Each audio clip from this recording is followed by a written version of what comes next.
it's Dr. Erin here, one of the good doctors of Abbey Research, and I'm here with today's Good Doctors Diagnose for Monday, May 11th. And Dr. Kristen and I have been spending the last couple of weeks thinking about the way things are changing in these times of a global pandemic. And we've spent a lot of time, and you can find the resources on our website in the links below, talking about remote working and the changes in how people are having to do remote working, or people being forced into remote working because their on-site place of work has closed down temporarily or perhaps permanently. And so I wanted to spend a few minutes talking about some considerations we need to make when we're looking at creating an effective office space. Now, there's a lot of people out there who, are maybe crammed in at their kitchen table right now with their kids or their partner or their cats or dogs, and that's not really an ideal working space. But as we start to think about the future of what working looks like throughout the length of this pandemic and this global health crisis, and even afterwards, we really think here at Abbey Research we're going to see a big and permanent increase in people who are remote working. But there's a lot of things you need to have around you in order to be effective, or in order to be productive, but also healthy. So we want to balance this idea of being productive while also making sure you take into account your mental health and your physical health. So some things that you might not have thought about having when you are on your on-site office, you need to make sure you include that into your remote working space or your remote working environment. So that could be something as simple as time outdoors. If you always took your break on a nice day and sat outside, at a table that you guys have outside the office space, make sure you do that at your home office. It's real easy to stay indoors and to stay at your desk when you have work to do or at your workspace. But it's important to take a break from looking at your screen. They recommend every 20 minutes, look away and focus on something 20 feet away for 20 seconds.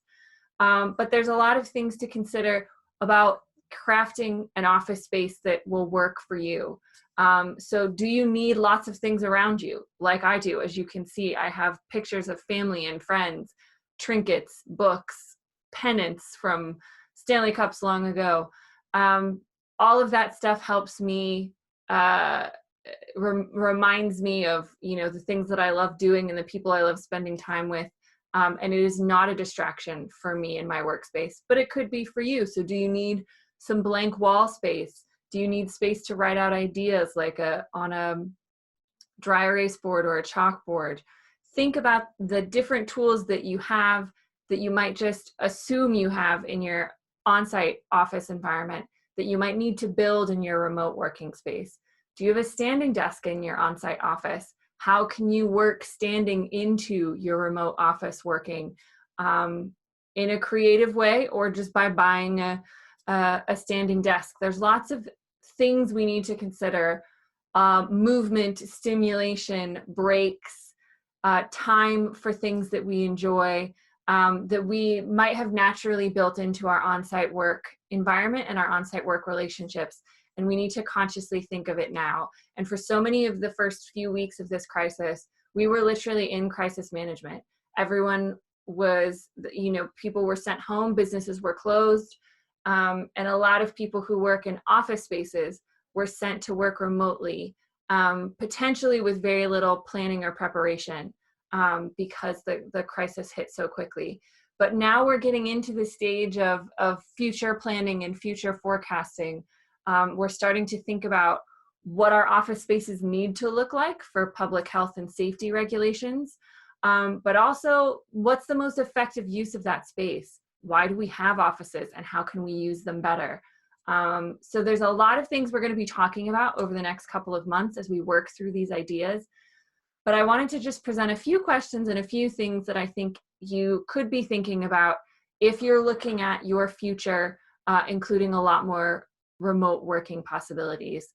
And you might not have done that before. And so how can you create and craft a space for you that's going to work best for you?